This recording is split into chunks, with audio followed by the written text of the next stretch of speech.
Hey guys, what's up? It's Marie with Swipe in the City. Welcome back to another shit show. And here always with Michelle. And we've got a special guest for you guys today, but we'll get into that in a minute. Michelle, how's it going? It's actually going really well. The last few weeks have been insane with work, but I received my very first signed contract today. So I'm stoked. I took a tequila shot over Zoom with my boss. So feeling pretty excited, definitely a little exhausted, but excited. And I have a lot of deals just kind of brewing and waiting for signatures. So from a completely non-dating perspective, things are great. Awesome. What's up with you this week, Marie? I guess we should probably give the disclaimer also that we're recording via Zoom. As I would assume people can probably tell there's a little bit of a difference in the sound. But yeah, maybe what's going on with you this week? Yeah, well, we are also recording this ahead of time. It's the week before Christmas, / also Happy Hanukkah. And so I am quarantining so that I can see my family next week. So that's really about it going on with me in my life. Work has been super slow, and I just kind of am putzing around and waiting to drive out to Florida. So I'm ready for Christmaka, to say the least. We could have done a whole Christmaka episode too, but maybe next year. We did holidating. I feel like that's enough for now. But so even though we're separate, you, the wonderful person that you are, you dropped some beer off for me today. What, tell us about this beer and what made you choose it?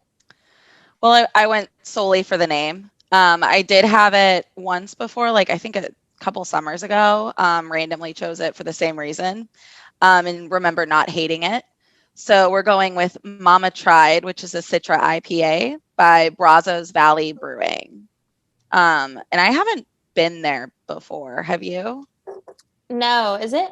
I feel like it's outside of, I think they have something in Austin maybe. But it looks like it's closer to Houston. Yeah, we'll Google it. Yeah, we'll figure it out. But when you dropped this off, I was super excited because so Mama Tried is one of the first Texas IPAs that I had when I was visiting Austin in, I don't know, 2000. When did I move to? So 2018, I think. I came here for a trip in February just to kind of figure out if I wanted to move here. So I did a lot of solo stuff. That's when I discovered Craft Pride, which is still one of my favorite beer bars here. And they had Mama Tried on tap and tried it, loved it.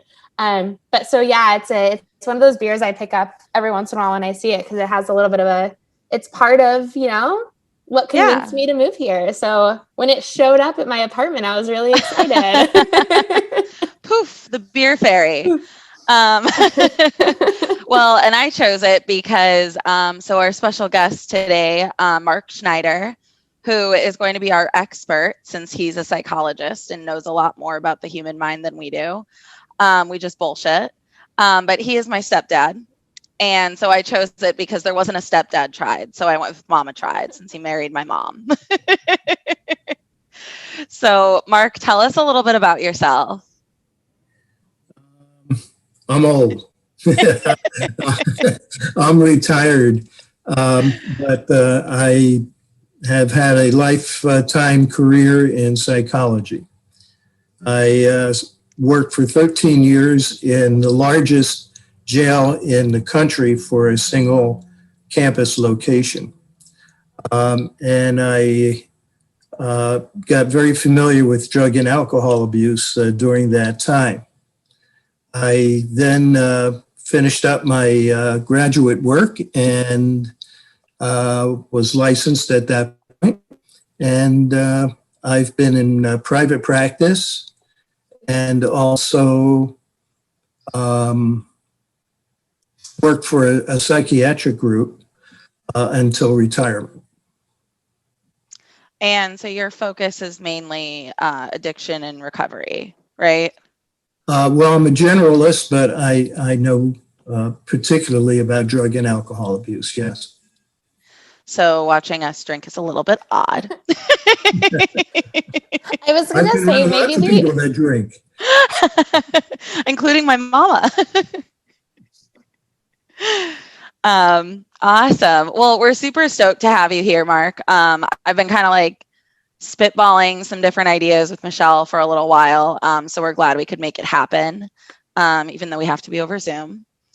But yeah, so basically what we want to do here is we asked our followers what they want to ask you, asking an expert basically. And we got a lot of different types of responses. So I'm kind of thinking, and Michelle, correct me if I'm wrong here, but I'm kind of thinking we can start with just some of the more general questions and then work our way through. We've got some thoughts on like quarantine, toxic / like we have a few like addiction questions as well. And just kind of see your thoughts. Sound good? Fine. So thrilled. So I want to start with this one just because I thought it was kind of cute. But why do people feel sad after breaking up? After a breakup, Mm-hmm. like in a dating relationship and so forth. Yes. Well, who wouldn't be? The more you're involved in a relationship, the more you're letting your guard down. You're more letting a person in. You're taking risks in doing that, and that's an investment, an emotional investment. And for whatever reason, whether you're angry at the other person, there was some violation of some agreement, or you just drifted apart, or the other person drifted from you, it's like your investment just got yanked, and you're feeling like somebody stole something from you. Something's missing. That familiarity. We all need to be in relationships, and yet relationships are a pain in the ass.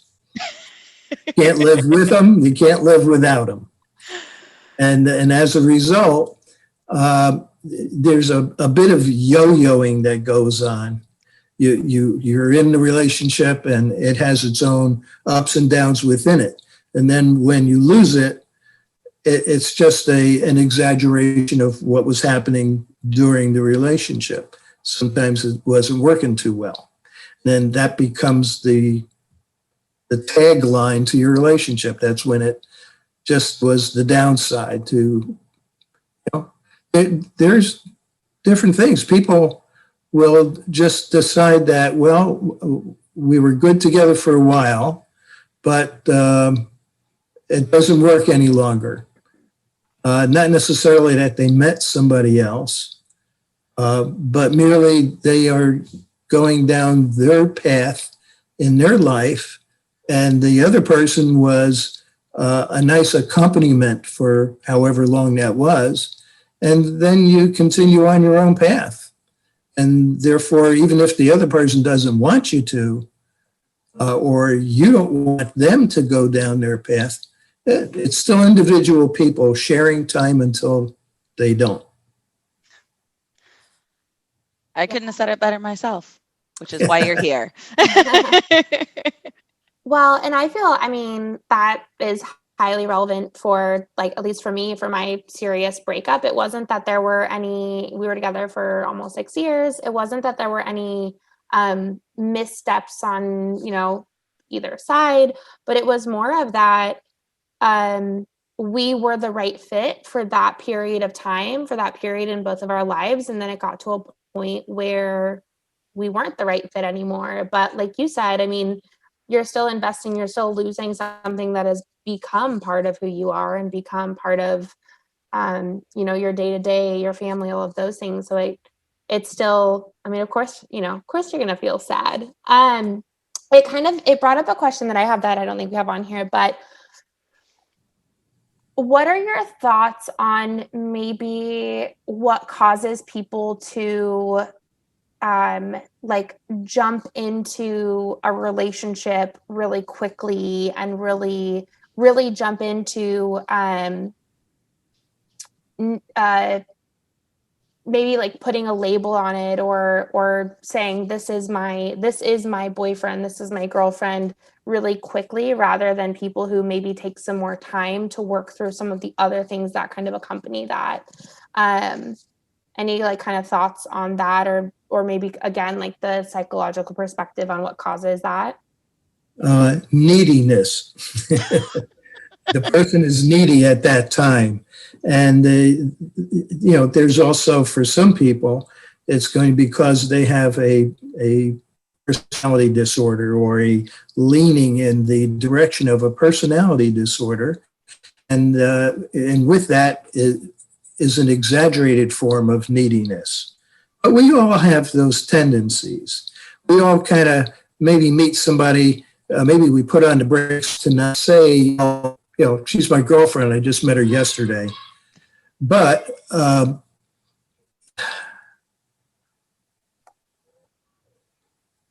you want to satisfy that need, so you get kind of clingy. But then, of course, that winds up pushing the other person away, unless they're at the exact same moment you are, which is kind of rare.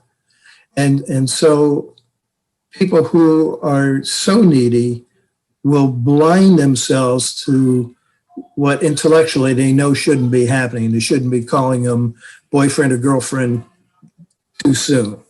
But this whole thing about relationships is not unique to just dating, boyfriend, girlfriend, partner, and so forth. It happens with friendships at work, with neighbors, with friends of some other friends. And you have all these different kinds of relationships, but they all have some commonality of being vulnerable, liking certain aspects of being with this other person, and then that meets some kind of needs for you. So you understand when you're not supposed to be saying it. When you can think it, you can fantasize about it, but you don't cross the line of going too fast.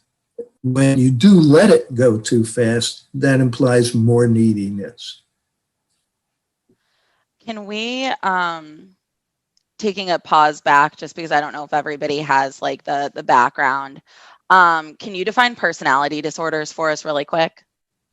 That is hard for people who don't know the term itself. It is kind of like the foundation of who the person is, how they operate. Some people, as part of a personality disorder, they are more extreme in black and white thinking. We all do some of that, some more so than others, but people with a certain personality disorders, it'll be much more exaggerated. And those kinds of individuals will be more having a tendency to jump into a relationship. And then just as quickly, they can turn around and shut that relationship down. So their entire method of operation is black and white. There are people who are dependent people, and that's as an ongoing throughout life kind of a thing. That too would be a personality disorder, maybe mild, maybe more severe.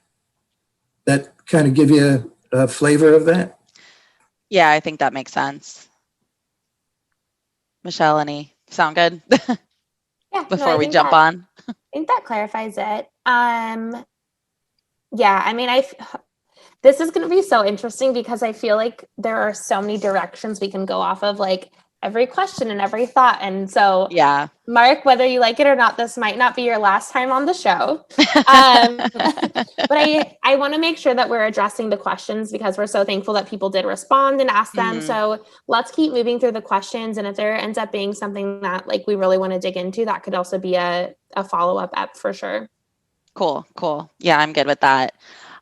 So I like this next question because I feel like it's something, it's like so idolized, like especially going to like Sex and the City. There's this idea of soulmates. So like, what is the reality of a soulmate? Do they exist? And if you love somebody, like, can they be, or can you make them your soulmate? Loaded question.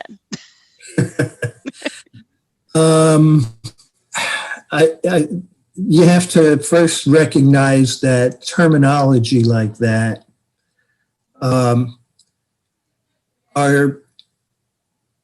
that phrase didn't make any sense to anybody 50 years ago. In 50 years from now, people aren't going to be talking in those terms now either. And frankly, I haven't heard a whole lot of reference to soulmate in the past 5 years, at least, if not a heck of a lot longer than that. It's there, and some people still kind of think in those terms, but it means different things to different people. And so I can give you my version, but I think that would be relatively useless. It's a matter of what is prompting the person to use that term? What do they mean by it? Rather than, I'm going to say some magical phrases here and that explains it all. It's not possible.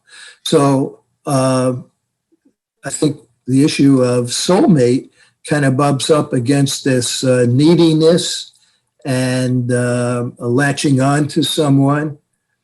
And latching on, it kind of has a negative connotation, but it's what the person needs in their life at that time.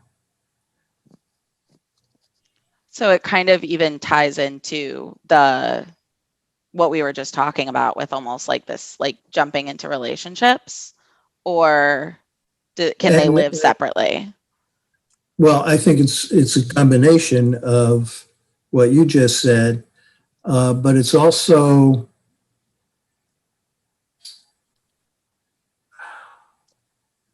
not to interrupt your thought there, but soulmate to me, actually, now that I think through it, it feels like a marketing term. Like well, it does, right? It feels like something. It's something that we're making sexy and desirable, and people want to strive for that. But it doesn't take into account, like, soulmate is like the Lamborghini of dating, right? Like, it's the one, it's special, it's unique. Yeah. But it doesn't take into account, what does it actually take and what are the sacrifices to get to a Lamborghini? You know, what are the things that you don't have, or the experiences you don't have, or things like that. And I think that when it comes to soulmate, I think you're right. I think the term has been used less in in recent years. But I think that's a really interesting concept to me. It, like, especially when you break it down, Marc, in terms of what does that even, what does that actually equate to? It reminds me of just like some of these marketing terms that we use, or these sales terms that, don't actually equate to something that's realistic. Yep. Yeah, I think the synonym for it changes based on like whatever is trendy at the time too. So that's a good point. I like marketing term. Well, like, now people say, like, I feel like soulmate a few years ago, maybe even longer, and then people would say like, oh, my person, shout out to anatomy, but they'd be like, oh, this is my person. Lately, I feel like all I've been seeing all over social media is like, I can't wait to marry my best friend this, my best friend that. Well, keep in mind that whatever phrase, it's a label.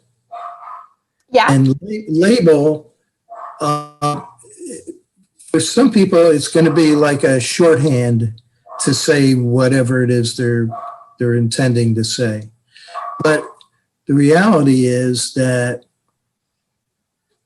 labels have a boundaries of, like, it's got to fit into this box. And if it doesn't fit in this box, then it's nothing. And that's just not the way life is. That's not the way relationships are. That's not the way people think and feel. So if you say you're my best friend, and that doesn't have to be the dating kind, but it's used there as well. But a best friend, and you have your own story in your head as to what is a best friend. But a best friend may be something more or different. Now, I have a friend. I had two best friends in high school, and this one guy, he and I could talk forever. You know, we were in high school. We're going out and riding around the boardwalks and stuff like that, Asbury Park and all those things, and the Jersey Shore. And then when we were finished, we'd pull up to my house or his house, and we'd talk another hour and a half. We just endlessly talking. It was a perfect match for us at that point in time. Now he, decades later, he and I had not been having contact with each other. And he ran across a snail mail letter I had sent him at some point. And he was cleaning out a desk and he saw that. And he said to himself, what kind of friend am I if I haven't responded to him? And so he gave me a call. And so we've had a few conversations since then.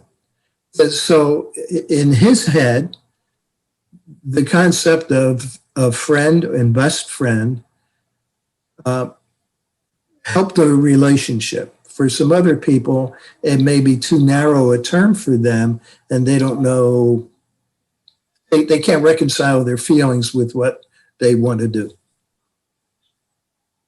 That makes sense. And I feel, sorry, go ahead, Michelle. Oh, I was just going to say, I feel like that's so relevant because I feel like even from a friendship standpoint, I'm an extreme extrovert. So I have no. Well, Marc probably doesn't know. Our listeners know. Anyone who's listening because I've like stolen them at a bar knows. But so I have a lot of friends and sometimes I think about like how my friends kind of ebb and flow with my life. And I'm like, am I a shitty person? Because I do have friends I have been friends with for 10 or 15 or 12, whatever years. But there's a lot of kind of like shift and back and forth. But to go to your point, that's also kind of part of relationships and part of life is being closer to people at different stages in your life than others. But it's also a reason I am hesitant with, now that I think about it, romantic dating relationships and like friendship relationships with putting labels on it and saying like this is my best friend or this is that, because there is kind of a flow there. So that's really interesting, because now that I'm like processing what you're saying, I realize this is something that's relevant for me in friendships and in dating. And it's for me common across both. Like I approach both from the same standpoint, just being kind of cautious with labels. Yeah, I feel like sorry, go ahead. At times, if you just suspend using the labels in your own head and out of your mouth, then you feel more free. Sometimes the label still fits it for you, but the more you can just not bother with labels, the more free you feel, instead of trying to define what's going on. Just let it be, whatever it is. It doesn't have to have a name. So why is it that we're trying to name everything? Convenient shorthand. That's fair. I was going to say, I feel like I've always had like a list of people that I would like consider like best friends and like in my like tight, close circle. To your point though, in your story too, I think one of the coolest things, especially when it comes to like those friendships that are more platonic, especially thinking of my friends back home in Chicago. It's like I cannot talk to some of them. Not that like I'm not talking like angrily, but like we can just be living our own lives and then talk on the phone or FaceTime or see them for the first time in, a year or so. And like, it's literally like no time has passed and you just pick right back up where you left off. Yep. Which is nice. So another question on a kind of a different note, how come it takes so many dates to find the right guy or girl? Also, for context, this was from Daniela Hannah 68. So we're keeping people anonymous. This is fine. She will be thrilled that she got her mention in this episode. I know. Just so for a little context around this particular question. So this is my mom. She's an avid, she is our number one fan. Marc, I don't know if you actually listen to our podcast. It's okay. Most of our guests don't, especially the producer. But I think she's asking this because from her frame of mind, she came from a very, she was born in Eastern Europe. So she had a very religious, conservative upbringing. She had married my dad, I think by the time she was 20, had me at like 21. So she really hadn't dated that many people during that before then. And then they got divorced and she had ended up meeting my stepdad pretty quickly after that. So she wasn't like, she never really dated in the sense of going out on dates with multiple people and vetting in this process. And she's trying to understand what this looks like, why now in 2020, when we are dating, we might go on 4 dates with someone and they're not a match. And then we go on 3 dates with someone else and then we find out they're not a match. And I think just the volume is super interesting to her. So just for some context around the question, but I would just love to hear kind of your thoughts on that one in particular. I think it's relevant for everyone too. The culture. So culturally, her life was defined for her in that sense of the world she was around. That's what it was. Now, I had worked with psychiatric group where people who were from Pakistan and India, as well as some social workers and maybe one other psychologist who were brought up in America. So there are differences there. There's a lot of arranged marriages that I saw of people, my age or almost my age who had immigrated from other parts of the world. And that's got a lot to do with it. Your mother is trying to fit the jigsaw puzzle of what she is seeing and hearing with her child or children and in America with the picture that she grew up with, and that was the world she knew. She's trying to reconcile the two, and it's different language, it's a different culture. And so she can only get a certain flavor of it, but she's probably not going to think about it the same as we do. Mm-hmm. So to take a step back from that, because as Marie said, this is something that I think even people of our generation and culture do also struggle with. I mean, I have some thoughts. I think that part of what is happening in today's culture is that, accessibility. I can download an app and have conversations with, hundreds of guys across the world on a daily basis if it was my full-time job. Jesus. So I guess as kind of a follow-up to that, I would say from, obviously maybe not personal experience, but from what you've seen and what you know, with how dating culture has changed and how it has become more accessible through apps, through social media, things like that. How do you think that actually that affects the way that people date and value relationships and conversations? Depends on how open-minded they are. Okay. I have an FCC license in ham radio, amateur radio, and I've got the top license there, so I'm able to talk to people around the world. I haven't done that in past, 5 years, but and there's some laws of physics reasons why, besides changing location from the Chicago area to the Florida. But the idea is that you meet people elsewhere and you can hear what they say.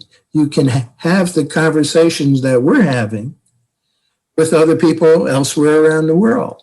And if they're open-minded and you're open-minded, then that's great. You're exploring the world. You're exploring things outside of yourself and your usual experience. And for some people, that seems a little more uncomfortable than for other people.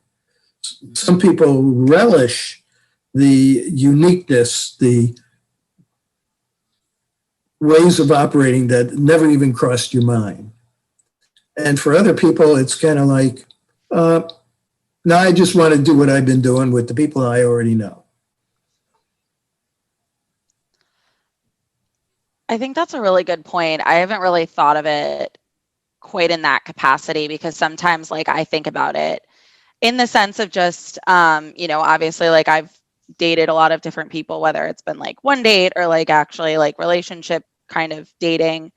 And I think about like, not to go back to Sex and the City again, but like this line that Charlotte says, and she's like, I've been dating my whole life. Like, why can't I find him? And that also goes back to the soulmate kind of conversation too. But I think it's interesting that you kind of bring up like just the accessibility, and that people have these different mindsets about that accessibility, I think is important. Yeah. Open mind is always, whether it be in politics, religion, a bunch of other things. So some people,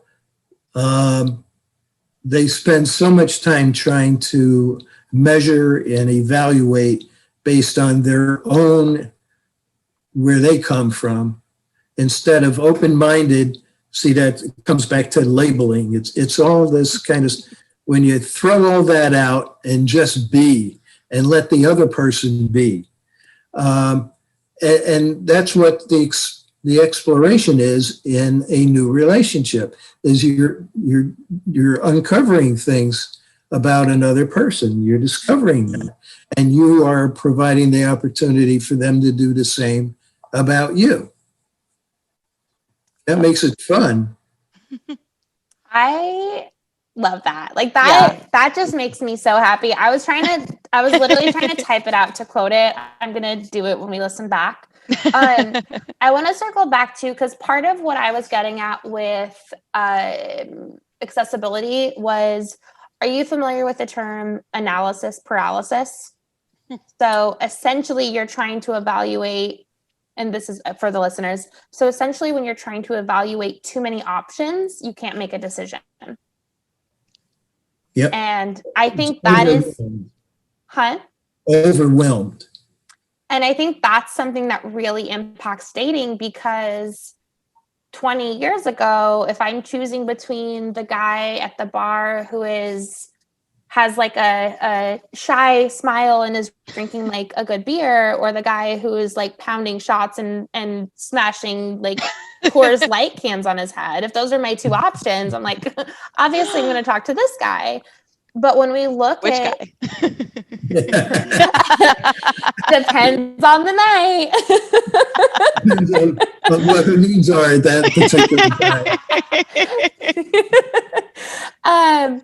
But when we look at the world of online dating, there might be 15 messages in my Hinge dating like inbox of people that are reaching out that like me. So now I'm evaluating 15 different people based off of a few of their responses to a profile, a few photos, and whatever I can garner from a second of looking at their profile. So I guess maybe this is kind of a tangent, but what is like the impact that kind of has on people? Because I know a lot of people get really frustrated and actually feel, for a lot of people that I've talked to actually feel worse when they have these options, or maybe they're trying to have all these conversations and they just get a lot more rejections or fewer matches. So maybe diving into that just a little bit in terms of, I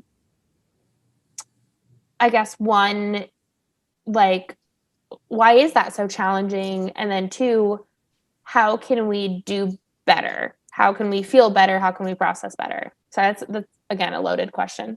Questions. Okay, well, first let me go They're all back going to be. there was a description of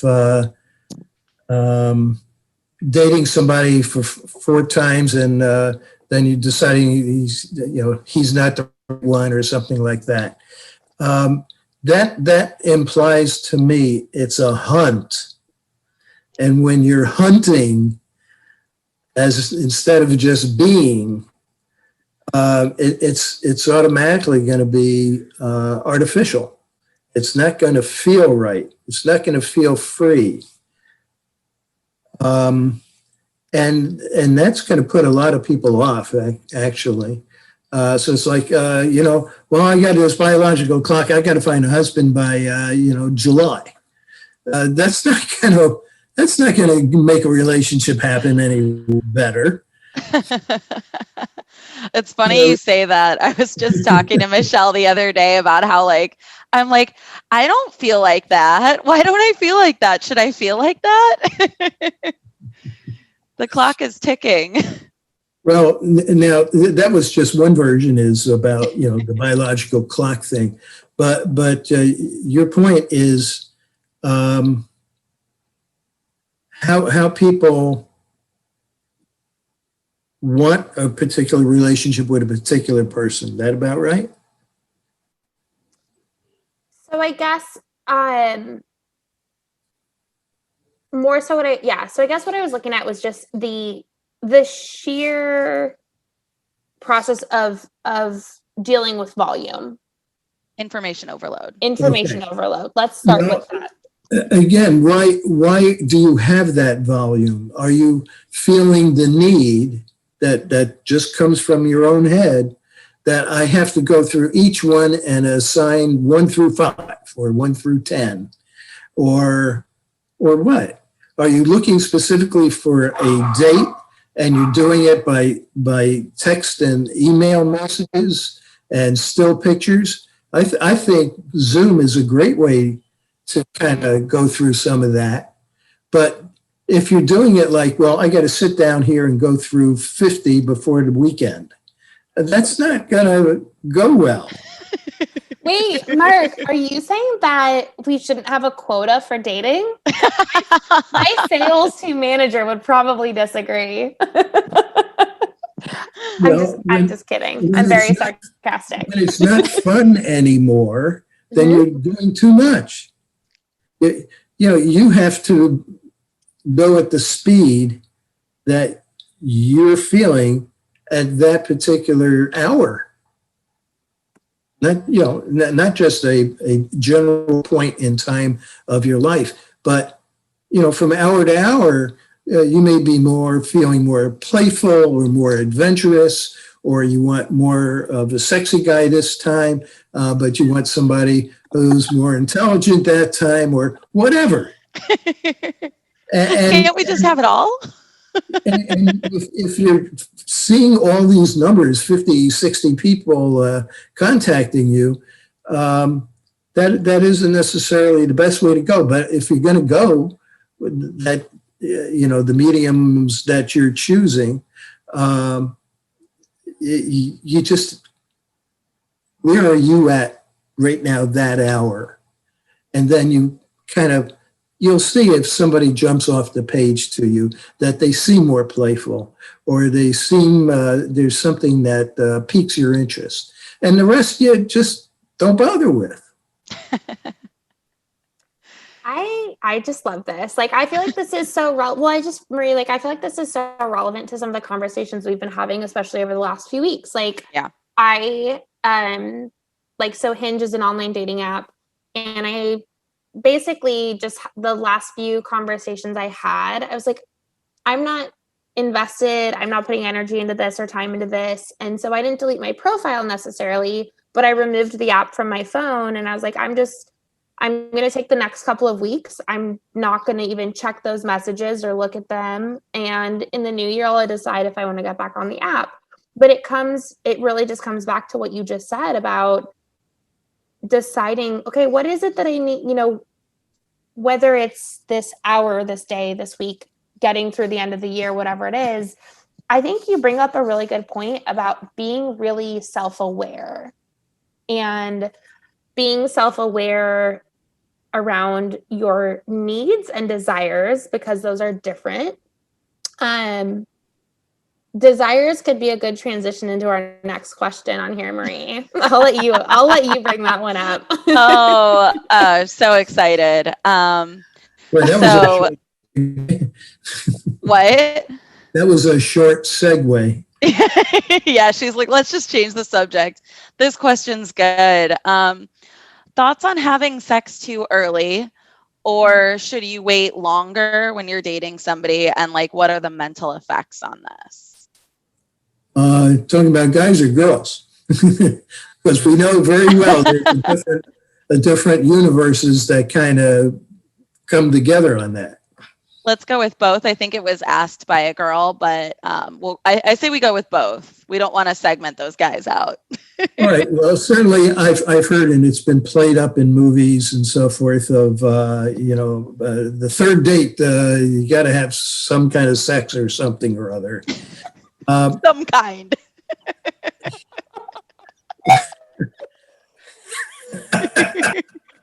Did we hit a nerve there? Did we? Again, when I was growing up, I never had the concept of there's a numerical point. It was only how I felt, and obviously how the girl felt. One should hope. And sometimes that matches up, sometimes it doesn't. And then you get into, can you pick up the subtle signs of not now, not maybe later, but not now, or like it's already too late. You already stepped over the line, and we're done. The question is going back to trying to put a label, only in this case it's with a numerical. How many dates? Why should it be how many dates? How about how comfortable you guys feel? How much enjoyment are you feeling? And you can't put a number to it. I think that's a really good point. I feel like especially women definitely try to have like a hard and fast rule of like how long they should wait. And then they get to that point and it's like, okay, well, I guess now it's time, but like, do I actually want to do this? And to your point, it's not that simple. Right. Plus, sex itself, whether it's, foreplay or whatever's. Sorry to shock you. Thank you for working through that. I know that was a struggle to figure out how to work. I feel like Michelle feels more awkward than I do. Sex is very powerful. It takes over. Your brain is kind of left in the corner somewhere. And I think that's maybe where the number came in, to try and like artificially don't even think about it until 3 or 4 or whatever number they have in their head. But again, it should be just a matter of reading the other person and reading yourself. Is now a time we can do this? I like that. I hope everybody can think on that, like in terms of listeners. It's a conversation I've just heard so many times.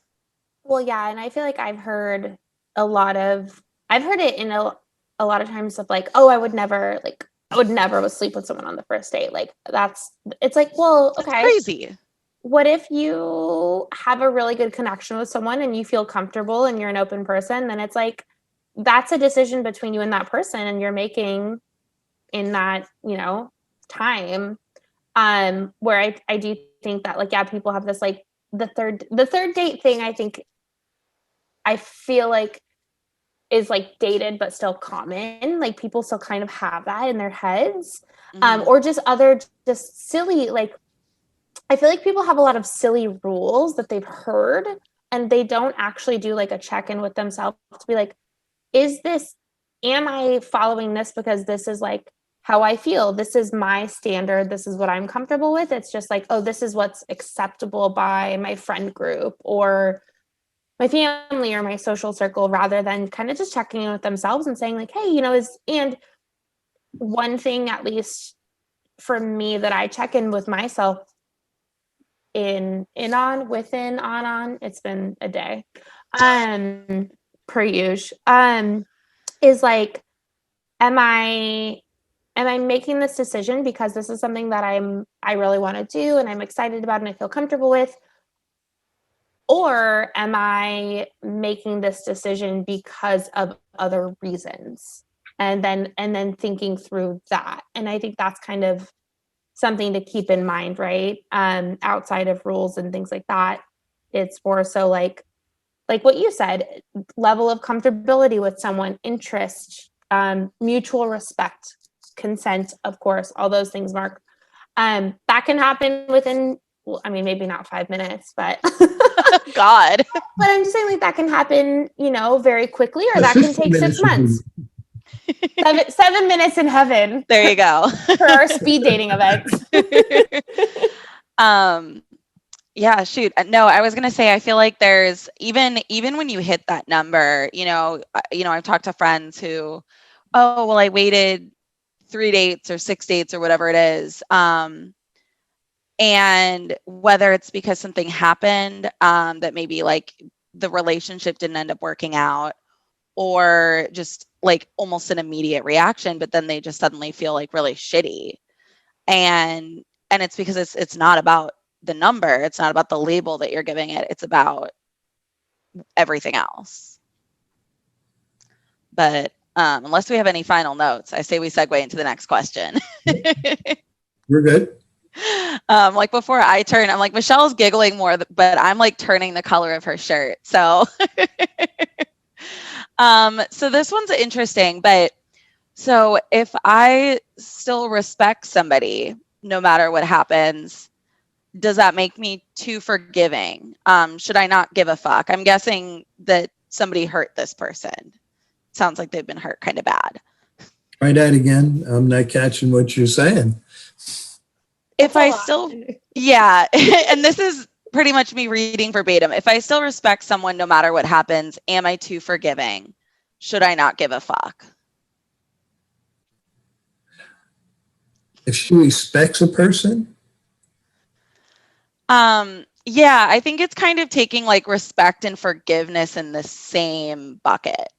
Yeah, and I don't get that. Why do they have to be there together? So, okay, so maybe if we analyze the question. Maybe we analyze the question. So basically what they're saying, if we were to like reframe it, is they're saying they're using respect. And this, I think, was a male asking, just for context. They're saying respect. I don't know that respect is the right word. I actually like messaged Marie about that, but I think it's more so, if I'm still giving my time, energy, and emotion to someone, no matter what they do to me, is it because I'm being too forgiving? They say, should I not give a fuck? So essentially they're saying, like, should I stop giving, let's say, time, energy, emotion to this person? I think this comes back to how needy the person is, but they're not using that phrase and probably not thinking in those terms. But if they are putting something into the relationship and they're feeling there's some aspects of the other person's behavior or something, and they're willing to forgive. Well, that they need to learn more about themselves. Why is the question coming up? Why does X, Y, and Z behavior cause you to have a question? There's more to everything. Still comes back to you have to know more about yourself, because you're bringing yourself to a relationship. And regardless of how good or bad or weird or not the other person is, pay attention to where you're at with that person.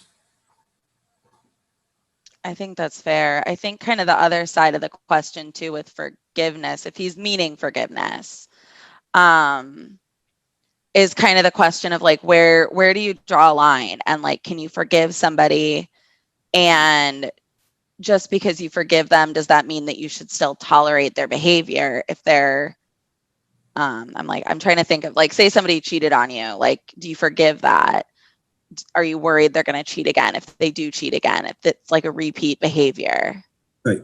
That's an issue that's been around since the beginning of time.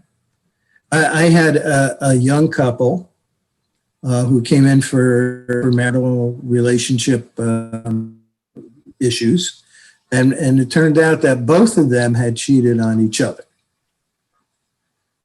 And actually, after about only, I don't know, something like 6 sessions or so, they were good to go. Forgiveness, in that sense, occurred, but they had learned something about why they were doing what they were doing, and what they needed to do differently with the other person or perceive differently. But they had their own needs. And why did they do this that was obviously going to be a downside to the relationship? And the other person was going through the same thing. So then they could appreciate that they were both not communicating well enough between them. They felt hurt or whatever. And they didn't clear the air. They didn't indicate what their needs were. And so once those things got cleared up, then the cheating kind of fell away as not being any focus anymore. It's just like there's no need to even think about it anymore because they're better off together. So constantly back to learning about yourself, why you're doing this. You have to ask yourself why you're doing that and how do you want it to be different? That makes a lot of sense. Michelle, any final thoughts before I switch subjects? I mean, again, my brain is like, I feel like we could have a monthly series where we do like 20 minutes with Marc. But no, let's transition. Cool. So the next section of questions kind of more around quarantine and this crazy bullshit that we're living in. So starting us off here, just some general like self-care advice for everybody, not dating related necessarily, but advice on taking care of yourself during all this craziness. What's your question? That's it for your advice. Basically, so what's your advice? How do we best take care of our own mental health in spite of everything that's going on? Of course, for a lot of people, the issue of hanging out with your friends or exploring where you can run across other people that hopefully will become friends. That's especially, in your general age group and so forth, that's paramount. And for many adults, it's the same way, but not everybody. But despite that need, while you're quarantining kind of thing, you have to spend more time entertaining yourself. Some people know how to entertain themselves and other people don't. The ones that don't know how to entertain themselves are kind of a pain in the ass because they're relying too much on other people. Know how to entertain yourself. And entertain can be taken in a million different ways. I'm laughing because I spend I stay in for like 2 days by myself in my apartment and with my dog. And I'm like, oh my God, I've been isolated for so long. I haven't had any social interaction. Like sometimes I hit my limit every once in a while. I don't remember. There was a day, I think it was like last week or last weekend, where I texted Marie and I was like, I can't believe I'm about to say this, but I think I actually hit my limit and I'm going to shut off my phone and watch a movie. Like I finally hit it. I had like 8 There and a half it hours of video calls on one day. And that was why, but I'm laughing because the second person that you're describing is like entertaining myself. Like, of course if TV and I have a guitar I've never learned to play that's sitting in the corner of my room, and I have stools that have to be put together and all this other stuff. But I do personally, like I really do crave like interaction with other people, interaction with new people, all of that. And so, that's why I was laughing so hard, is because you're like, they have to learn how to entertain themselves. And I was like, I'm trying. I was laughing because of what you did to entertain yourself, like during like the true lockdown, which was create essentially a community at our apartment complex called Lennox Party.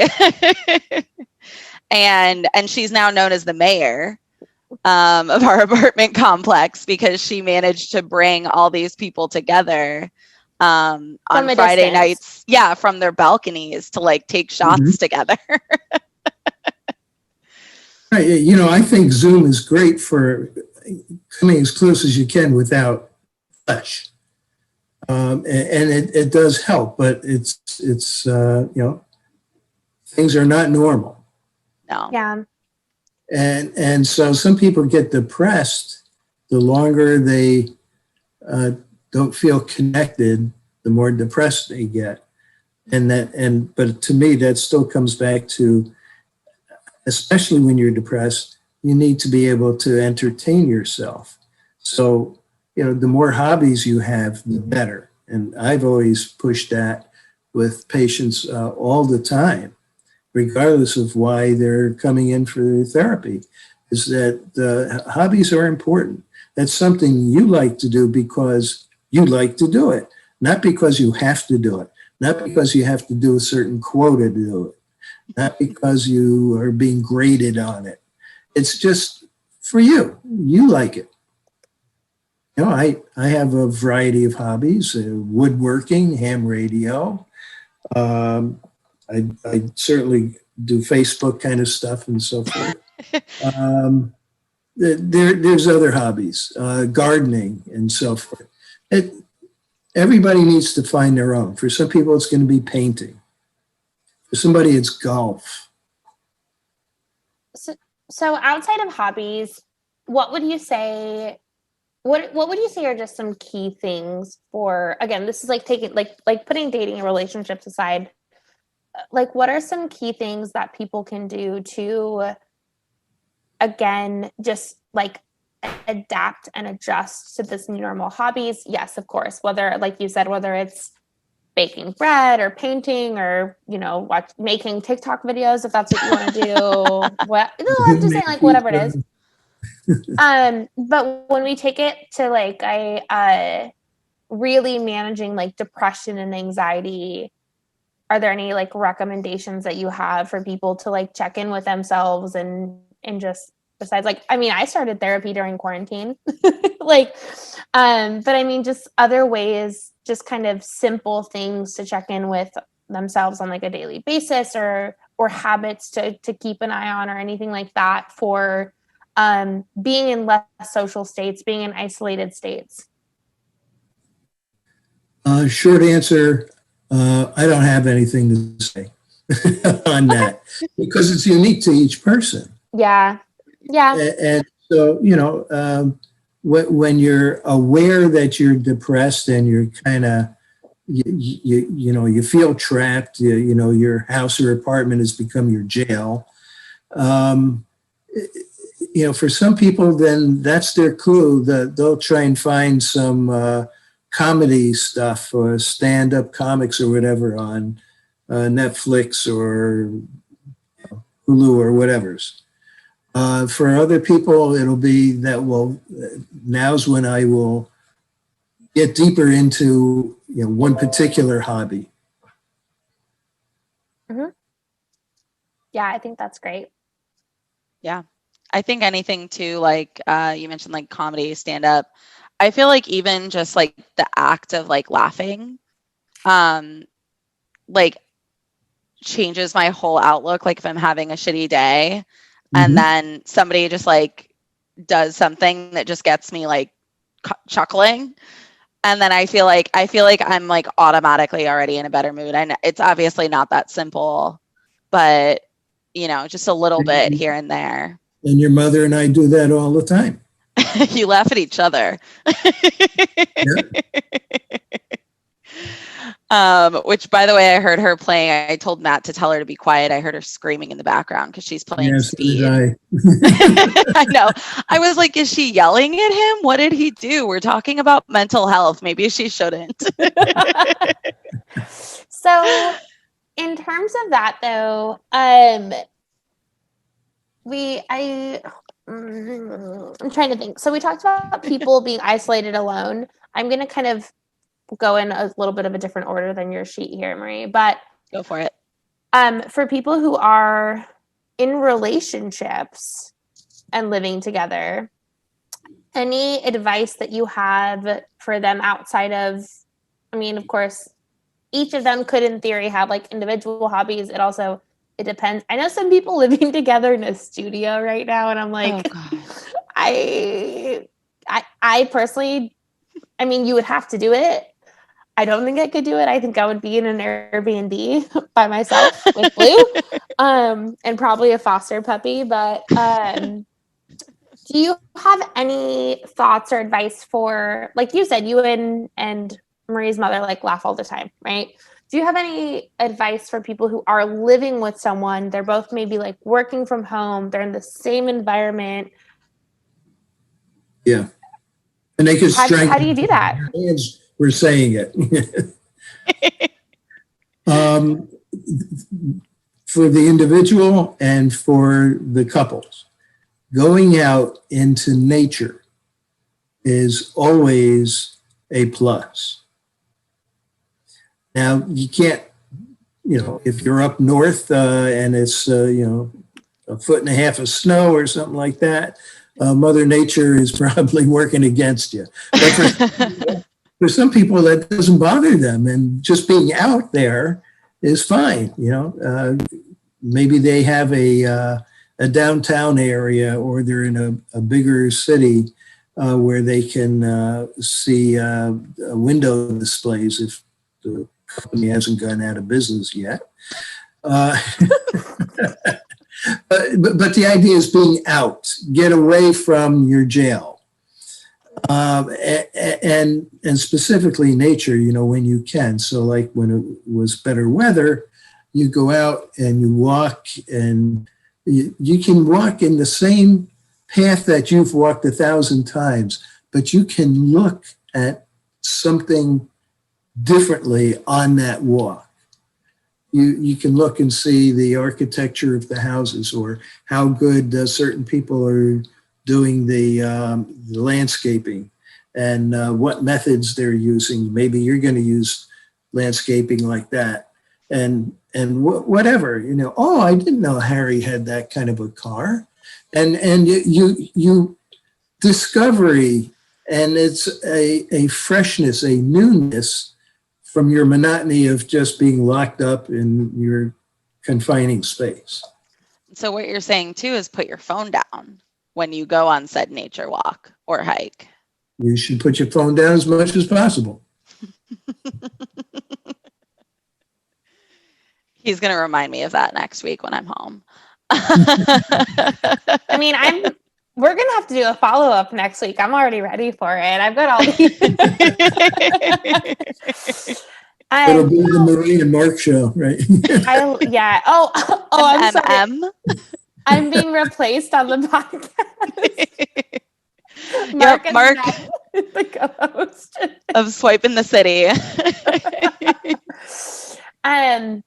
So we talked about that. So do you have any thoughts on how you think that just like the stress of the pandemic, as well as more time together isolated, so like increased frustration, more times isolated together, do you have any thoughts on how that's impacting relationships? Yeah, negatively. And short answer. Increased depression. And for some people that maybe have a tendency towards seeing illness everywhere, germs everywhere, whatever, for them, their anxiety level is shooting up tremendously because we hear all these bad numbers. And even with the vaccine now just coming out, first of all, it ain't going to be in your arm for several months. And in the meantime, you're still continuing to hear the bad numbers.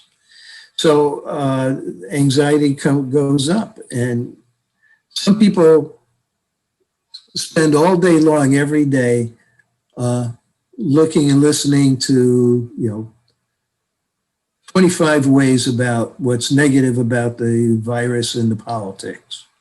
And there's other people who aren't ruminating on that. They can hear it, they can see it, but they're not ruminating about it. So the idea is that you need to be able to divorce yourself from whatever is bothering you. And that's where you get into hobbies and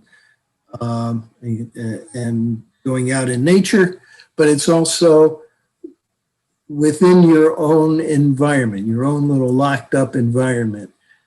Take a mental vacation.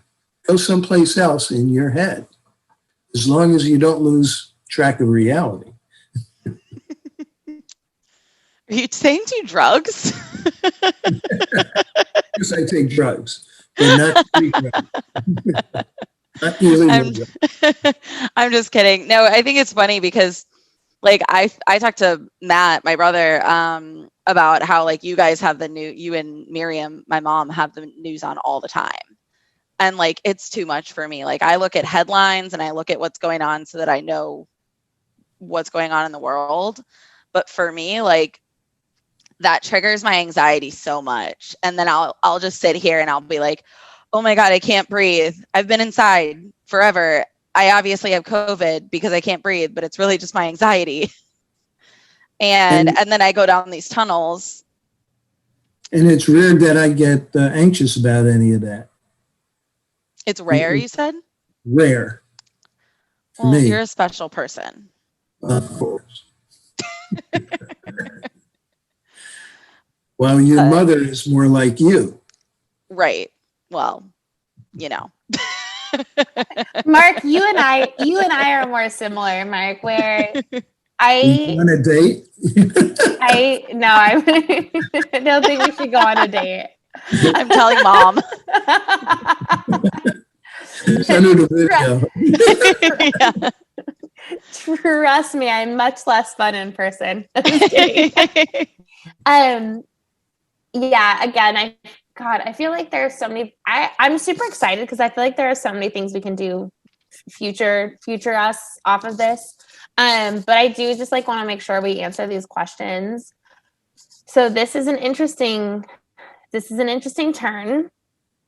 Do you have any advice for people who are going through a breakup? In this context, I think we mean a proper breakup because we we released an episode a couple weeks ago where we talked about breakups being like, I could be talking to someone for 2 weeks and then tell them I'm not going to see them anymore. And that's, we call that a breakup. But for this, let's say like it's someone who you've been dating for a while. It's a little bit more, let's call it serious, potentially living together.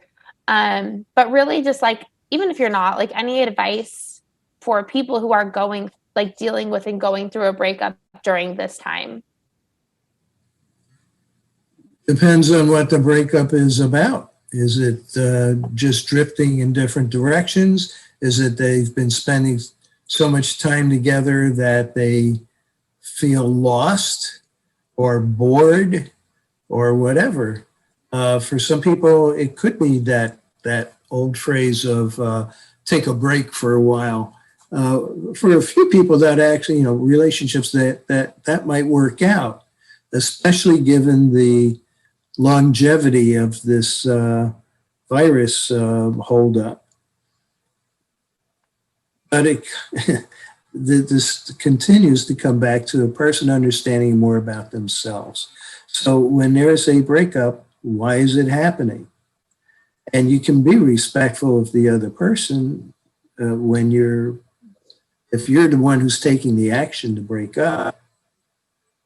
You can be respectful. You can point out the good points and what was going well for you, and that it's just not serving the same purpose for you anymore. And from there, you can have a discussion. Maybe it's like we'll downplay the amount of contact we have or our expectations, and in other cases, it's going to be, we're just done. But that's very individual to the relationship. I was just going to say, yeah, like relationship and stage, right? Because what a lot, like, Marie and I have both like lived with partners and know that is a huge make or break, to use a cliche. Or can be. And so I think what a lot of people have kind of been forced into this unique, what did you call it earlier? Unprecedented. And I was like, we're not using that word. Yeah. No. I cannot. These unprecedented times. But a lot of people who weren't planning on maybe moving in together for another year have kind of been forced into this, okay, either we see each other every day or we don't see each other. Mm-hmm. So I think it's been a really interesting time. And I've heard kind of mixed things from friends. So my brother and I almost called her his fiance. It's his girlfriend. They've not been together that long. My brain's all over the place today. Mostly engagement because, obviously. Why not? Tis the season. For people that were going to get married, but they have postponed until they can have their family and friends actually at their wedding. And so they're still together, but they're not going, where they wanted to be in the relationship called marriage. Then at that point, it's not happening.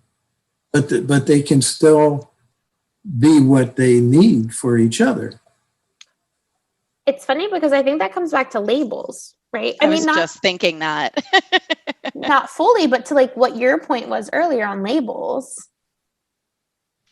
But yeah, I think for our like listener base, I think the most common thing scenario, right? Because this breaking up during a quarantine could be like a million things, but I think it would be more of like if you've been living with someone to date, or at least like quarantining with someone to date, and you break up and then you lose, if you're in like a true quarantine, so you lose your only like social interaction of a human you're actually in contact with. Physical human. Right. So that's a big loss. Mm-hmm. So how do you deal with that? You cry some. You listen to Taylor Swift's new album. And then you find a comedy movie, and you lose your hobbies. It's soothing yourself. Whatever it is that you need to do to get through it. Right. Within reason. But yeah, not drugs, not alcohol. Maybe a lot of ice cream, though, if you're me.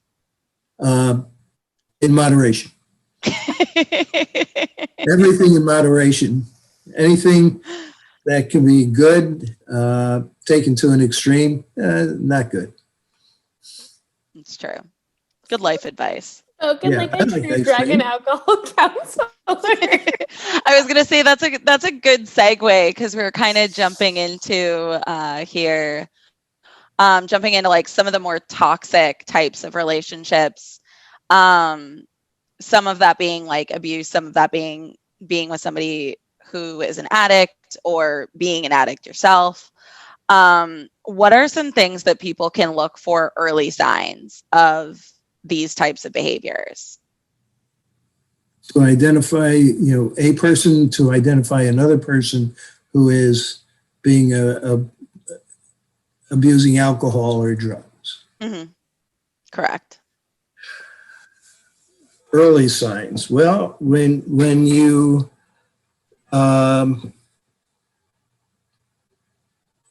if you're seeing them going to a bar without you, and they go to the bar more frequently than 6 months ago, the questions should start to come up. If the person is coming home, or each time you see them, a noticeable percentage of the time, they seem to be a little tipsy, a little slurry, a little slow thinking. Those should be very obvious to people. It's not an all or none. It's measuring it from a standard of an earlier point in time. Okay. What about if you're, say you're going on a few dates, it's like the very beginning of seeing somebody, and are there any things that would stand out before you're able to have like the past behavior to kind of think back on? Good question. So let's say you guys go out to dinner and you have a glass of wine and he's got 3 glasses of wine.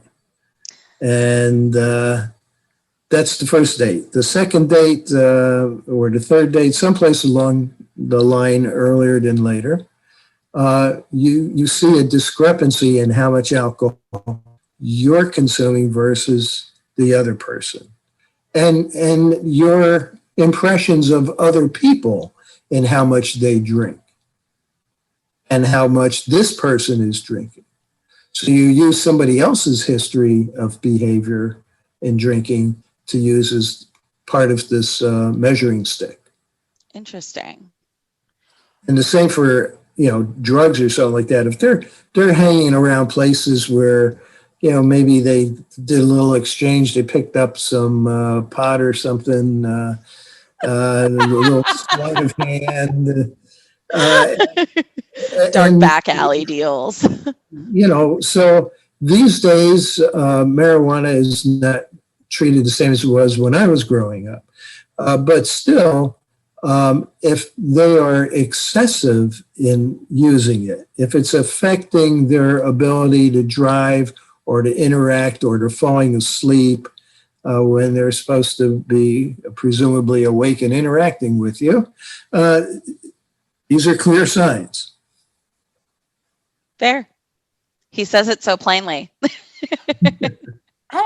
Marc, you and I just have this. I feel like we have the same thoughts on everything. But no, I think it's a good point. It's looking at like how.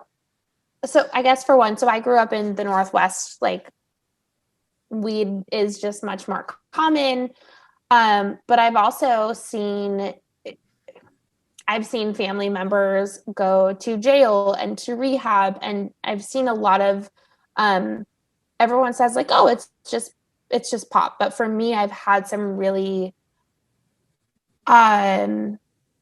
extreme is maybe the wrong word, but I've just seen, I've seen the other side of the spectrum that a lot of people don't think about when it comes to that. And seeing how like, it's just weed or it's just pot has like impacted my my direct family. And so I have a kind of different perspective on it. You're more sensitive to it.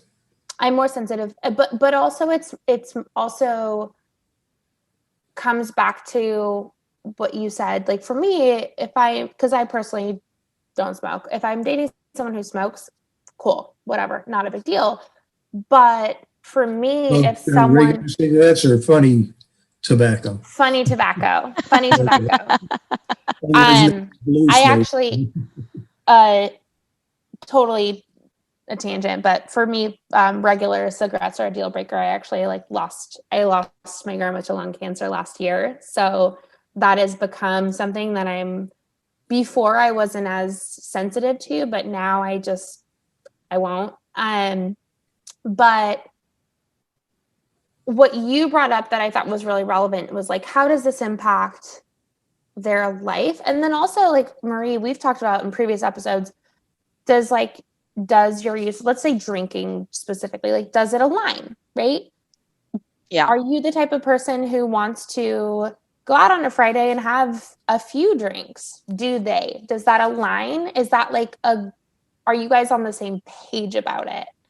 But then I think, yeah, like Mike brought it, it's Mike, but Mike, the producer.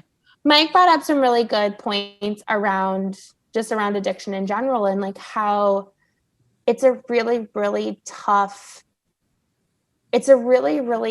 thing as the other person, as the let's just call it, I mean, I don't think the significant other, the partner, to how do you decide where your boundaries are? If you do love someone or you're invested, or maybe you've got 2 years in or 3 years in before you realize or it becomes an issue. So I think that's some of the sides of it that we were kind of looking at.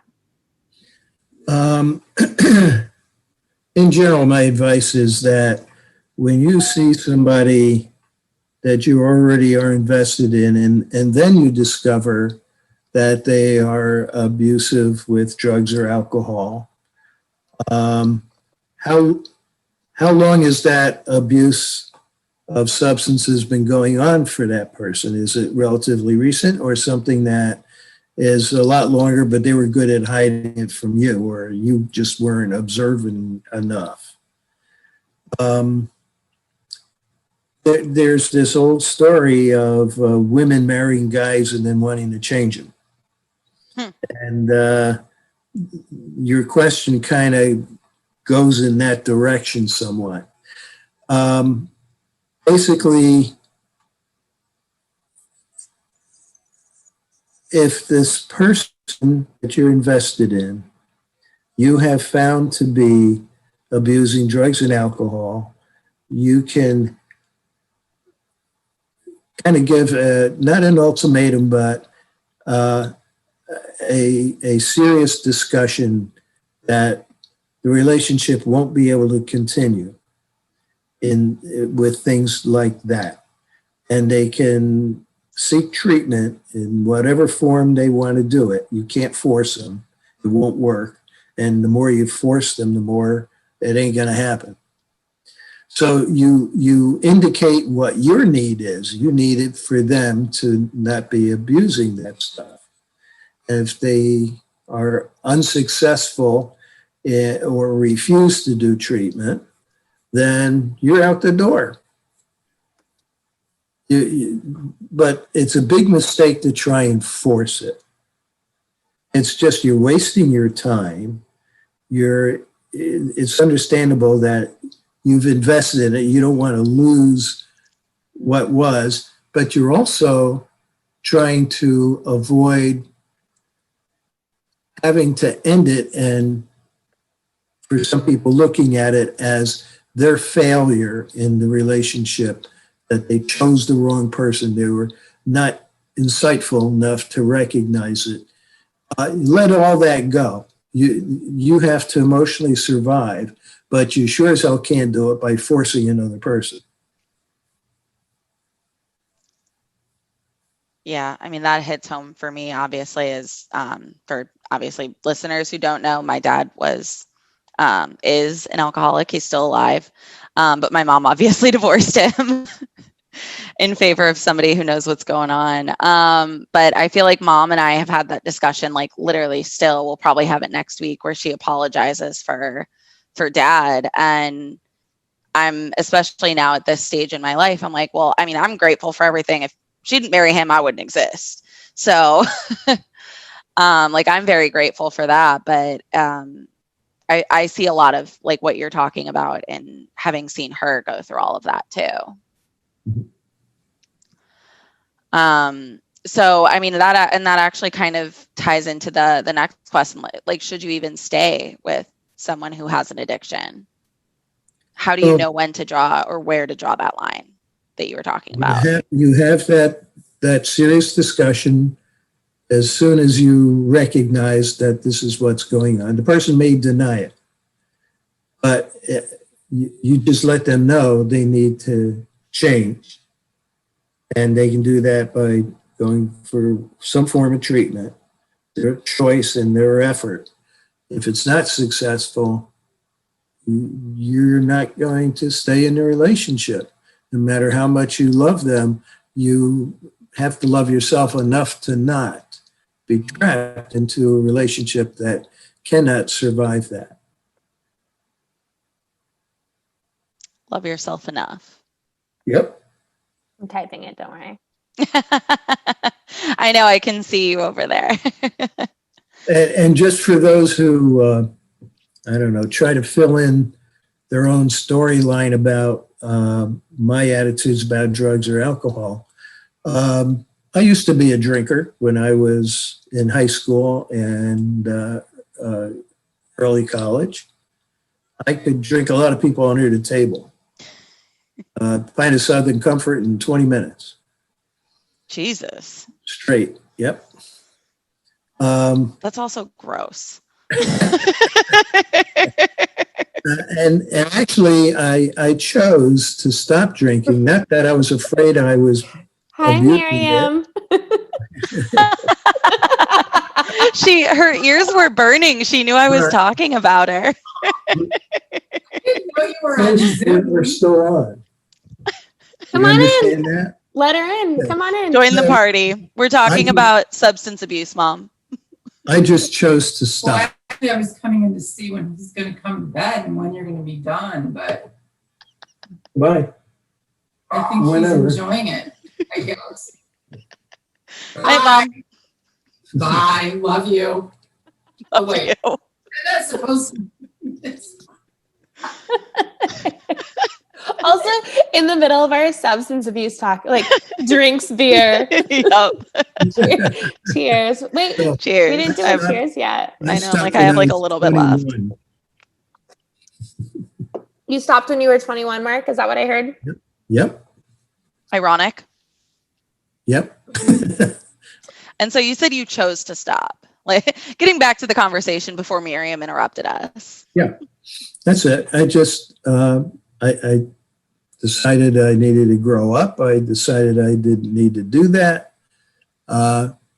When people are, especially with alcohol, are they drinking for the taste of it or for the effect of it?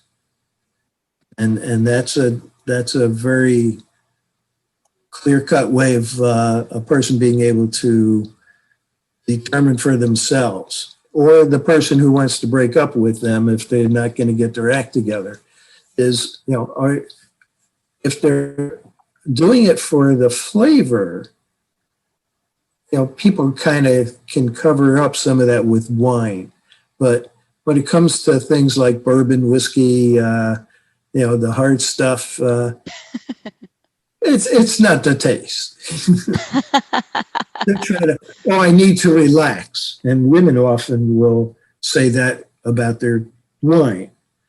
when you're needing to relax, you're taking the wine for the effect. The fact that there's different flavors just pretties up the edges. But if you're drinking for effect, then you're drinking for the wrong reason. Is there also something like habitual about that too, of like back in the day when you would be in an office, like you get home from work and then you sit down and you have your glass of wine before you start making dinner or whatever your habit is? There are cultures. In the 1950s, people were still smoking cigarettes left and right, and cigarettes and alcohol tend to go together too, by the way. And so there would be a lot of people that were, the suburbs were just starting to come into being in the 1950s. And so then there was these wet bars that was part of that whole culture there, so that they had the whiskey and the wine as part of their setup. So that has some, over time, cultural aspects that come in that make a difference. But you still have to figure out, nowadays, none of that is necessary. None of that is demanded by the culture.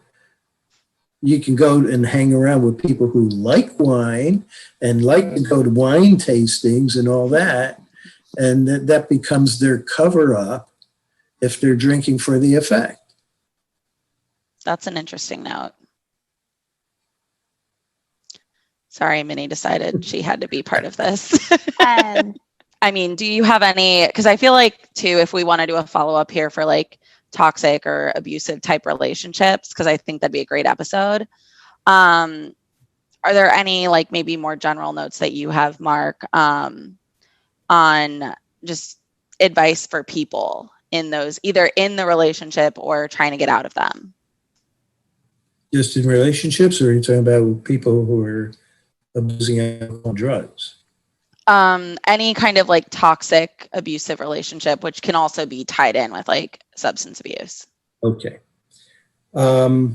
Abusive relationships almost always involves one or both with personality disorders. Interesting. If you're being abused, why would you stay in an abusive relationship? It's a very needy person. It's that simple. If you're the abuser, you probably don't even realize you are. I have seen a number of cops who were stalkers and didn't like my saying that they were. In a few cases, they were mandated to see therapists because they were charged with stalking. And the stalker doesn't always recognize it. A lot of times they don't. So the person who is in the relationship and is being emotionally abused or physically abused, all that I've seen, they're very, very needy people, very dependent kind of people. So, I mean, with the type of person being more on the dependent side, I guess, I mean, how does, in short, how can somebody overcome that? If you're talking about only that person and what's happening inside their own head, as opposed to friends or family that might point out, you're in serious territory here, and you need to go for therapy for yourself. So if you're talking about the person in their own head, they're dependent and they're not likely to take a lot of action to separate themselves from it. Somebody typically has to point it out to them. And so then they kind of just have to be receptive to that. Yep. And I feel like a lot of times that takes like a while. Time and situation, and usually all that. On that happy note. No, I think they're just like, I feel like we touched on so many different elements of things. Like Mhm. I think there's a lot of like really important nuggets in this too. I would say, like, Marc, do you have any just kind of general advice for anyone who is, let's say, like dating or in a relationship during this very intense, crazy time in life? Like, just any kind of little nuggets. I mean, obviously, like, pick up a hobby, even if it's a silly one. But other than that, just anything to just help people get through these times where the world is kind of on fire, and anxiety. I'm assuming the rates of anxiety and depression are higher than they've been in probably a very long time, and it's also more recognized now, but still. So anything that is kind of top of mind for you for ways that people could just kind of take care of themselves, whether they're single, dating, or in a relationship.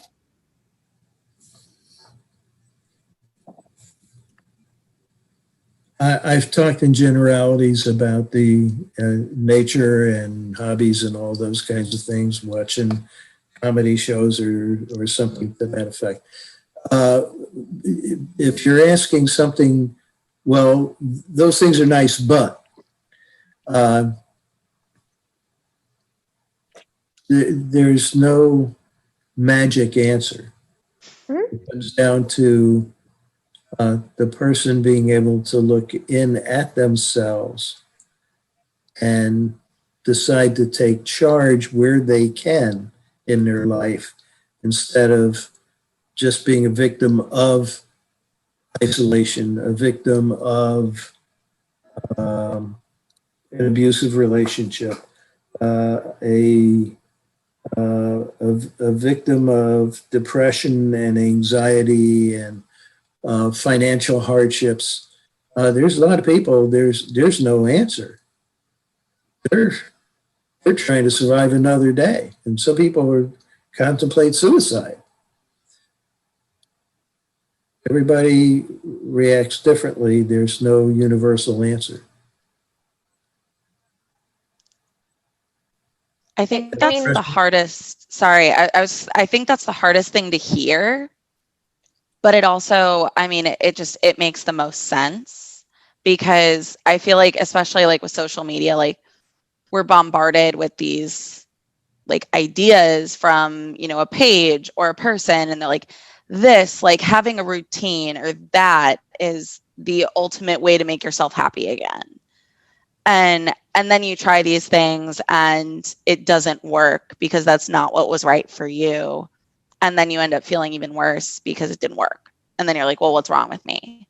Um, so I think that's a really good note to just kind of like really, again, overall theme of the episode too, to just kind of take stock in yourself. Mm-hmm. Know yeah. yourself. Oh, go ahead, Marc. That's it. Well, yeah, and I was going to say, yeah, just recognizing, like, again, like I said, for me personally, like I started therapy over the summer, and one of the other things that I would say that's really, really important from what I've learned is that you, and essentially like Marie from conversations we've had that have kind of pushed me a little bit more, but it's when it comes to trying to figure out where your head's at and all those things, and work with a professional, you are going to get out what you put into it. And so recognizing that, and that doesn't mean that you have to dive in your first conversation be like, hey, here's all the fucked up shit that I've done in my life, let's talk about it. It can take some time, and it can take their working through things that are maybe a little bit more surface level but so important in getting to those other like deep-seated things. But there's definitely a kind of like, you do have to put it, it's like, so therapy in general is similar to like someone seeking addiction treatment, and that like you have to want to do it, you have to be willing to do it, and you have to be willing to work the process and put the time in. Therapy But is work. it is, yeah, and it can be exhausting, even if Yep. it's not But that's part of it, right? That's like working through it. But yeah, I mean, on that note, I loved today's conversation. There's just some really good reminders and notes in there. And yeah, we appreciate you taking the time to join us, Yes. Marc.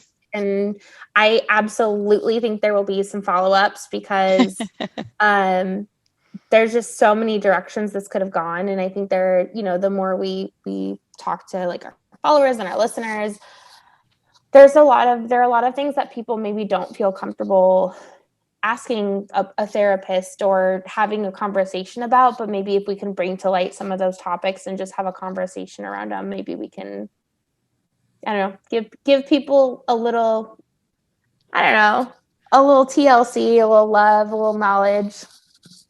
Yeah, and I think too, like, there's a lot of stigmas surrounding counseling and therapy too, that just like to kind of break through that barrier. Obviously, I think that's important, Marc. Otherwise, what kind of stepdaughter would I be? But no, I really appreciate you taking the time with us too, Marc. And I'm stoked to see you next week. Okay, good. He's like, all right, bye. Thank you, Marc. Go check on Miriam. Yeah. Yeah, don't wake her up, even though it's not even 9:00. Yep. Typical. All right. Well, thank you. Nice talking to you. Yep. Bye. Bye.